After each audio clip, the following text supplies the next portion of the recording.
Good afternoon, everyone. And a good afternoon it is on a great day for the American people. The biggest winner yesterday was the health care for American people, for our seniors and hardworking American families. Health care was on the ballot, and health care won. Yesterday, Americans elected an extraordinary class of dynamic and diverse Democratic candidates. Members elected who reflect their districts and who embody the bountiful diversity of our nation. Women led the way to victory, with at least 30 new women coming to the Congress. Is that not exciting? And there's still some races that are not finalized yet, so there could be more. Democrats also secured big wins in the governorships across the country. And while it is my responsibility to win the House for the Democrats, winning the governorships is essential to good policy in our country and open elections and the rest. So victories in Wisconsin, Illinois, Kansas, Maine, Michigan, New Mexico, and Nevada. We're very proud in New Mexico that our colleague, Michelle Lujan Grisham, is now the governor. In Colorado, Jared Polis is now the governor, our current colleague, even though that's replacing a Democratic governor, a great governor, Governor Hickenlooper. So that wasn't a pickup, but it is a Democratic member there. Tim Walz in Minnesota, our colleague, again, winning in Minnesota. So for us, just seeing that the extraordinary leadership of these members going into governor's offices, seeing the increased number of Democratic governorships, it was a great night for the American people. We won because from the beginning, we focused on health care. 2 years ago today, the day after the election, not the same date, but the same day after the election, everyone came together and said, we see the urgency, we want to take responsibility, and that gave us opportunity to protect the Affordable Care Act. That was so essential to the health and financial security of America's working families, and we knew it would be a target of the Trump administration. So just for you know, that by that Sunday, we had mobilized many of the groups outside. They were self-mobilized as well, but we all came together, depending on despite where we might be on the spectrum on other issues, to say this was our focus. We made a plan to launch our campaign on the weekend of Martin Luther King Day, you know when that is, in January, and we did. After the president's inauguration, as you know, something historic happened in our country, the Women's March, and much of that was about health care, women's reproductive health, excuse me, health care, the beat goes on. Over the course of that next year and a half, working with the outside groups, and they deserve a great deal of credit, and I'm proud of our democratic unity in the Congress of the United States and our inside maneuvering. That unity was essential to the clarity of our message and our differentiation from the Republicans on that subject. But working together, voting together, we were able to make our case. The outside groups, and we participated in some of this, but the outside groups had 10,000 events across the country speaking out about the risk that was involved in Republican policy in terms of health care in our country. There are assaults on Medicare and Medicaid, there are assaults on the benefit of a pre-existing medical condition being taken away, all of that, so much more. The issue about the cost of prescription drugs, all of those issues by groups, coalitions, HCAN, Protect Our Care, little lobbyists, advocacy groups of patient advocacy groups across the country, labor unions, veterans, the list goes on and on of so many people who were involved in that. Leading up to this being on the ballot, and when some of you have said to me, how did this emerge as the issue in the campaign? My answer is, we made our own environment because we knew how important healthcare is, not only to the good health of families, but to the financial well-being of their families, healthcare cost being such a major assault on their economic security. And when we put together our For the People agenda, our first priority was to lower the health care cost by lowering the cost of prescription drugs.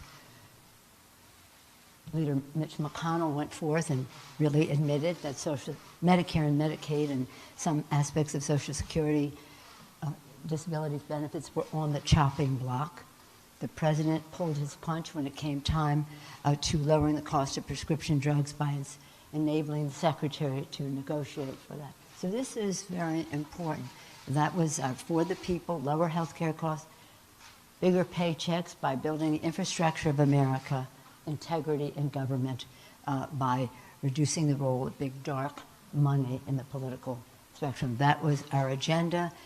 Our candidates ran with it. But healthcare, healthcare, healthcare in every household in America is an important issue.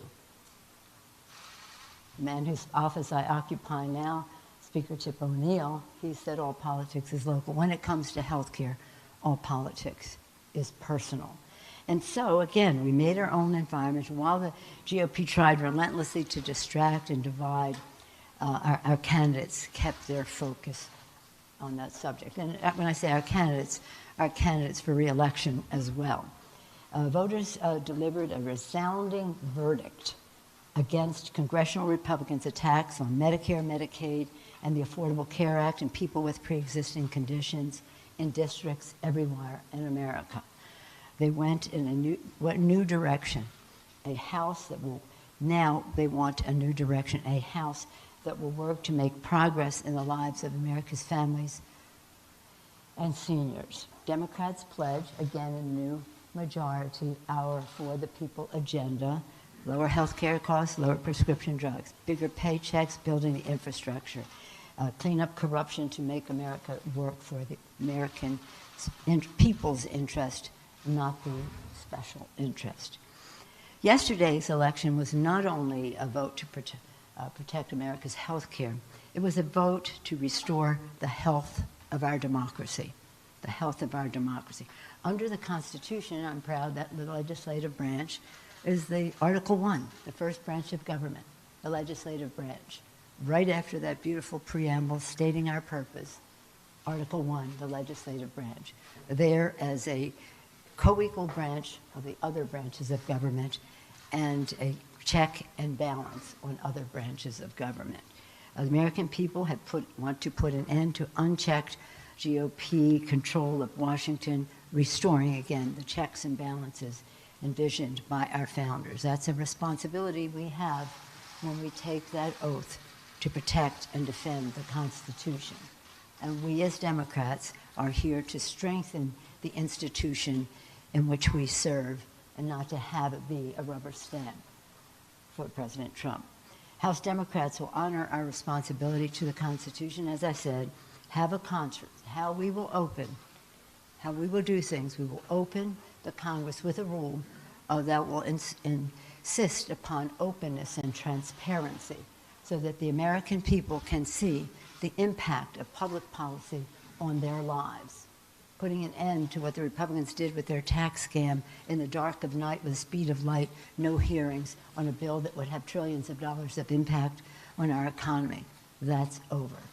We will strive in that openness with American people as our partners because they will see the impact of legislation on their lives. We will strive for bipartisanship. We believe that we have a responsibility to seek common ground where we can. Where we cannot, we must stand our ground, but we must try. And so openness and transparency, accountability, bipartisanship, a very important part of how we will go forward. We believe that's a responsibility we have to honor the vision of our founders. They gave us, in their declaration, a call for life, liberty, and the pursuit of happiness. How beautiful. But they also gave us guidance on how to achieve that. E pluribus unum, from many one. They couldn't imagine how many we would become or how different we would be from each other, but they knew that we had to strive for oneness, recognizing that this is a marketplace of ideas We have different views on the role of government, and that's a healthy debate for the American people to witness and for us to have. We do so with confidence in our values and our proposals, but also with humility to listen and hear what others may have to say. And so that will be the kind of Congress that we have, one, again, that honors the guidance of E pluribus unum. Last night, I had a conversation with President Trump about how we could work together.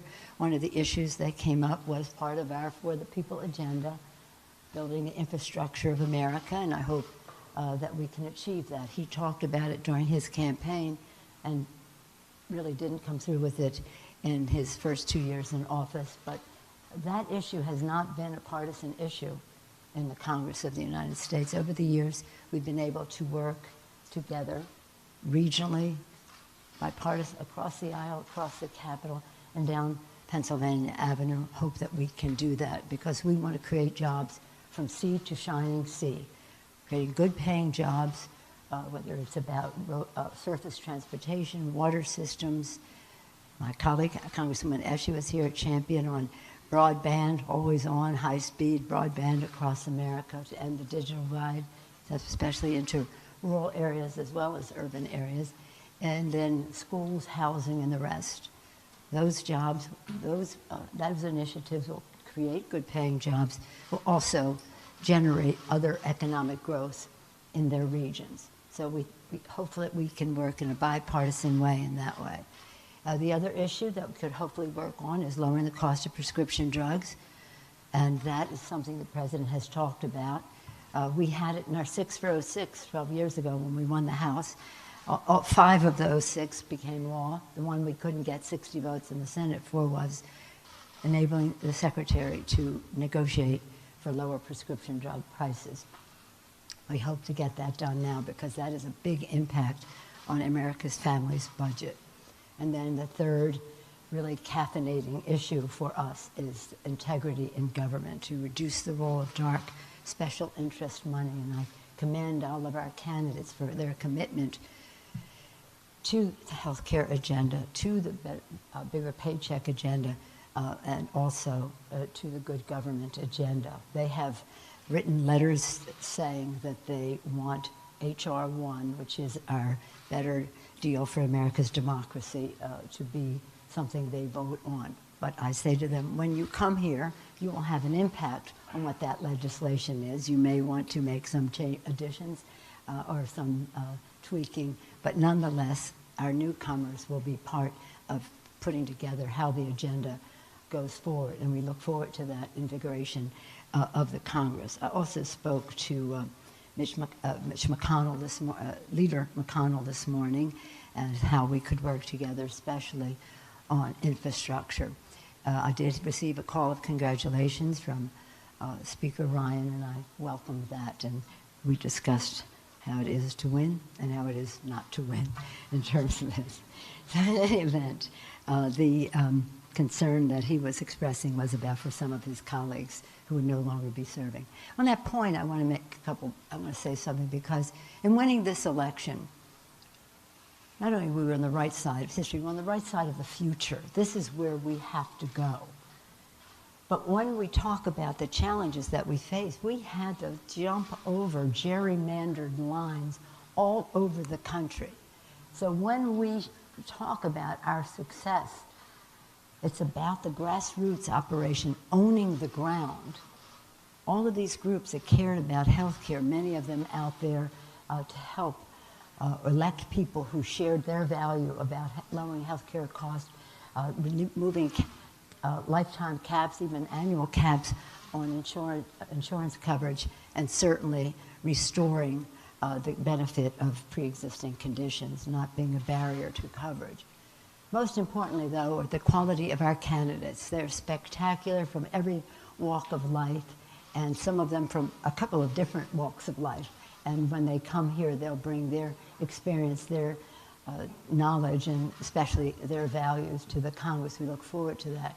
This is no easy feat to win this election. I hear the president attributing to this, that, and the other thing.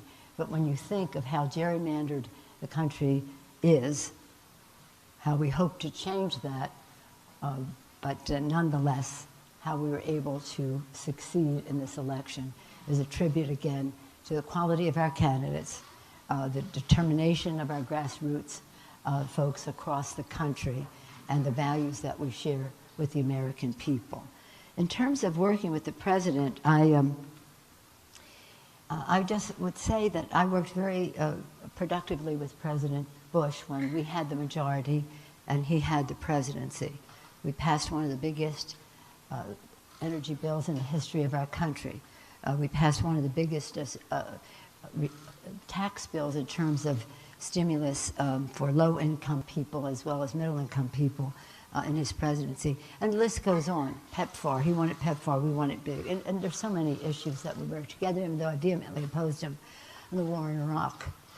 But the point is that we worked together. The president said, I'll wait for them to send me something. Well, we have ideas and we can send them something, but the fact is if we'd like to work together so our legislation will be bipartisan. We're not going for the lowest common denominator, we're going for the boldest common denominator. Our position will be a consensus within our own party of what we can support, but also welcoming other ideas. So we look forward to a new era in terms of what has happened. It's this past 2 years, it seemed like a very, very long time in terms of the path it has taken us down. When I think of our founders and their courage, their vision, what they had in mind for us, si pluribus unum, for many one. When I think of the American people and how beautifully diverse we are and how newcomers to our country have constantly reinvigorated America, when I think of our beautiful planet and of course our own country, God's gift to us, and how it has been neglected and degraded in this past couple of years, I think that there's plenty of opportunity for us to match our legislation with the rhetoric that we are hearing. It might surprise you to know that the president I quoted the most on the campaign trail, who would you think? Ronald Reagan. And I won't read you the whole quote, but I'll read you just one paragraph. Ronald Reagan said, "This is the last speech that I will make as President of the United States, and it's fitting to leave one final thought, an observation about a country which I love." His last speech. That's quite a headliner, right, in your business? Ronald Reagan's last speech. He said, "Thanks to each new wave of new arrivals to this land of opportunity, we're a nation forever young, forever bursting with energy and new ideas, and always on the cutting edge, always leading the world to the next frontier. This quality is vital to our future as a nation." Goes on to say, if we ever close the door to new Americans, our leadership in the world would soon be lost. If we ever close the door, our leadership would soon be lost. So in that respect for the vision of our founders, the diversity of our country, the beauty of our land, the values in our Constitution first and foremost, we think there's an opportunity to work together. One sign of good faith on the part of the president to work together was for them to withdraw their assault on the pre-existing condition benefit, which the Republican attorneys general across the country have put forth, and which this administration has said they will defend the law of the land. They'll join in that lawsuit. That's just wrong. That's just wrong. So we think, as a sign of good faith and in keeping with what they're saying on the campaign trail, prove it, withdraw the lawsuit. So that would be one place that we could start. In any event, next week we look forward to welcoming our new class of freshmen. We will celebrate their diversity, the freshness of their thinking, and the rest. And they will immediately be incorporated into our building of consensus on how we go forward in a very open, transparent, bipartisan, unifying Congress. Any questions? Yes, sir, because I didn't give you last night. The president warned in his press conference about the Democratic investigation into the White House and Trump administration. He said there's a halt government. He also said that the tax returns wouldn't be released necessarily because of a continuous audit. So my question is, are you concerned about Democratic overreach in any way in your investigation?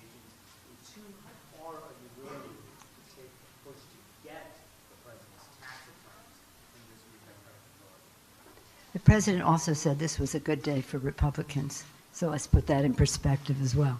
We have a constitutional responsibility to have oversight. That's the balance of power. I'm an appropriator. It was one of the places I was forged in the Congress, on the Appropriations Committee as well as on the Intelligence Committee. Both places whose hallmarks were bipartisanship. Nothing. We could always, left to our own devices, find our solutions. That, of course, has changed now when the poison pills rain down from on high.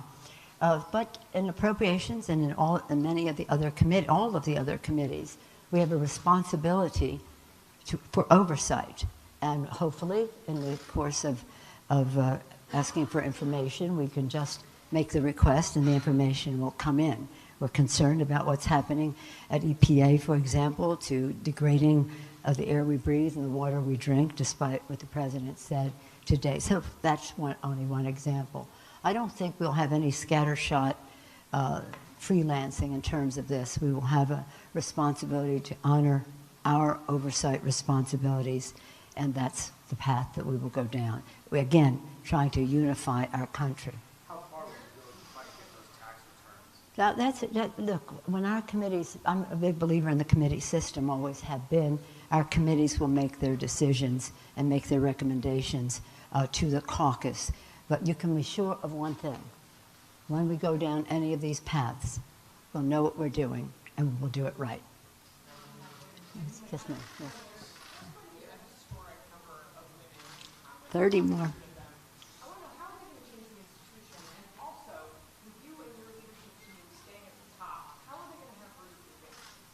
Well, I have always advanced members into the leadership. They have to decide they want to run.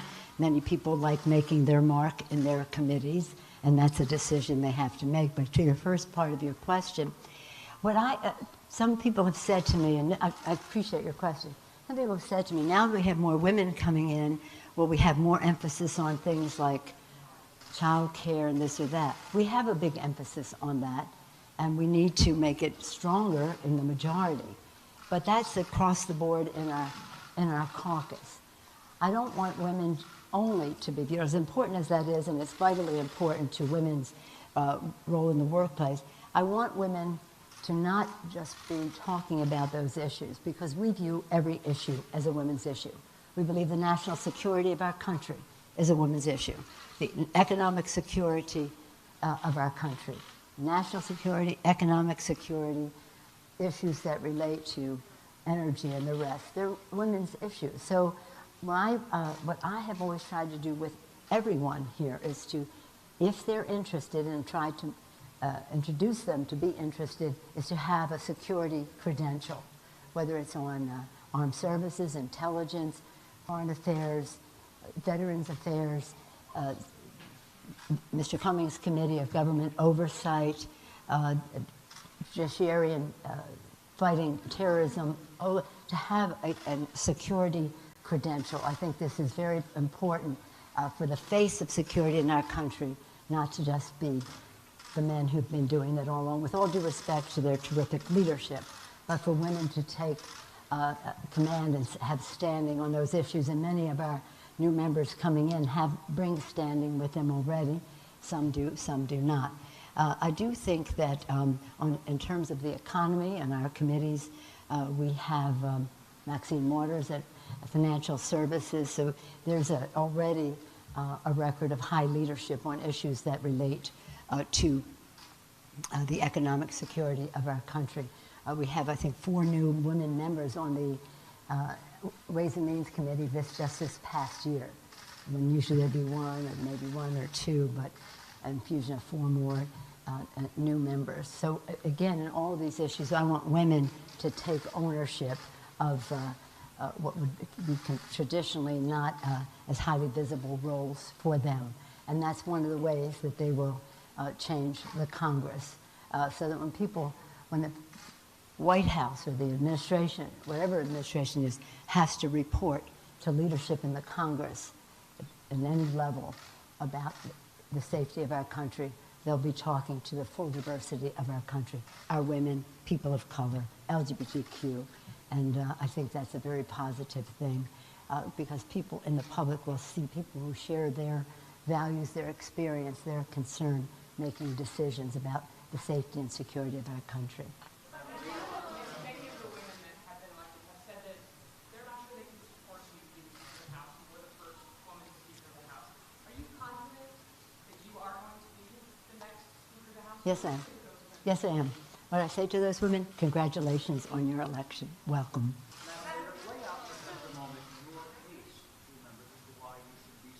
I've answered that question. Let me just say this in one sentence. I heard the president say, I deserve to be the speaker. I don't think anybody deserves anything.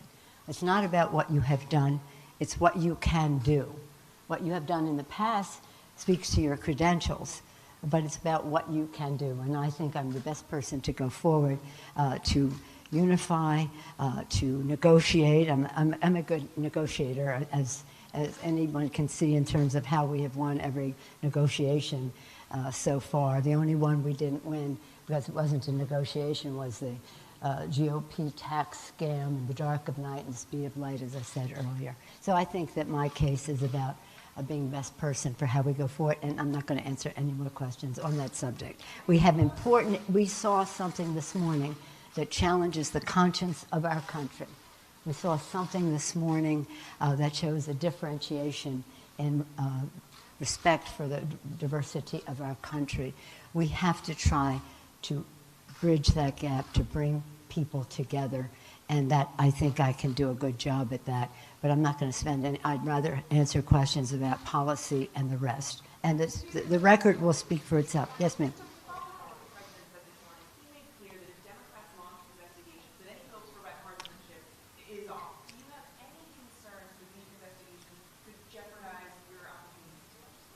We do not intend to abandon or relinquish our responsibility as Article 1, the first branch of government, and our responsibilities for accountability, for oversight, and the rest.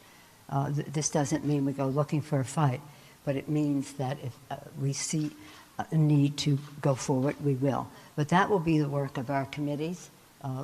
Every committee has oversight responsibility. Congresswoman Esch is on Energy and Commerce, and that's a big oversight committee, as some of you probably are aware. But specifically to some of the concerns that the President may have, the Judiciary Committee, the Intelligence Committee, the Oversight Committee, well, there are a number of committees that, depending on how we go down the path, the Financial Services Committee, did I say Intelligence? Oh, Homeland Security Committee, because of course we are shamed as a nation by a policy that takes babies out of the arms of their mothers, that builds tents and all the rest to house people that they're and their separation of families. So we want to look into that. And we would hope that we could do so by simply having oversight. If in fact it requires a subpoena, I hope not, but so be it.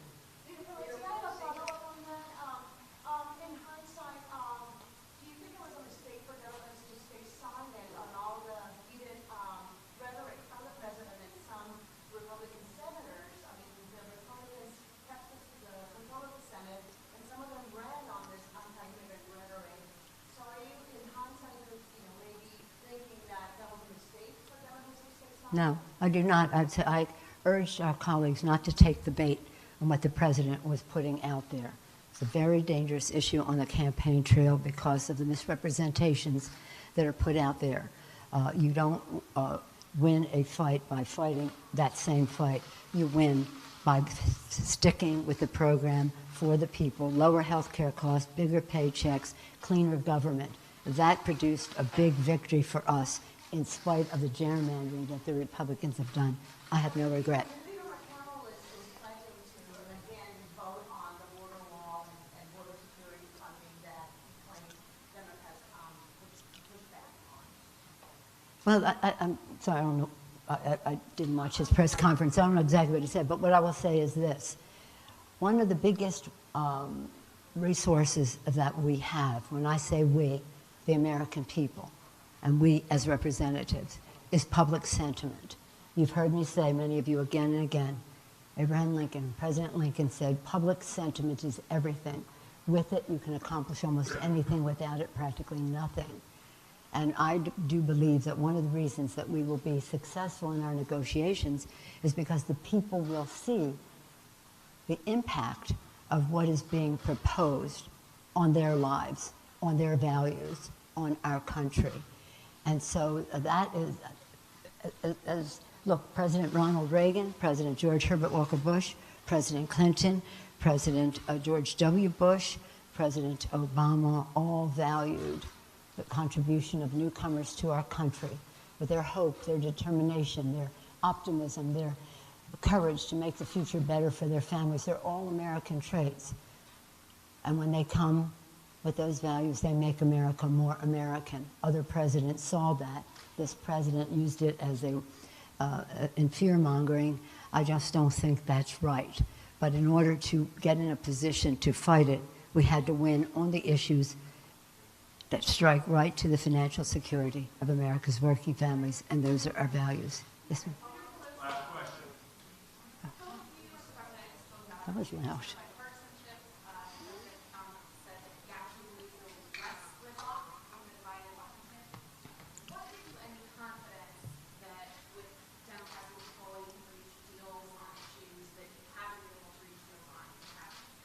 Public sentiment, our biggest ally.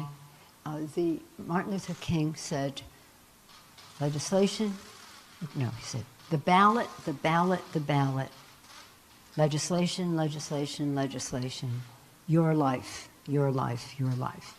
Calling to people's attention clearly that voting was important because what happens legislatively can impact their lives. With our transparency in government, we intend for people to see the impact of legislation on their lives and to weigh in on it.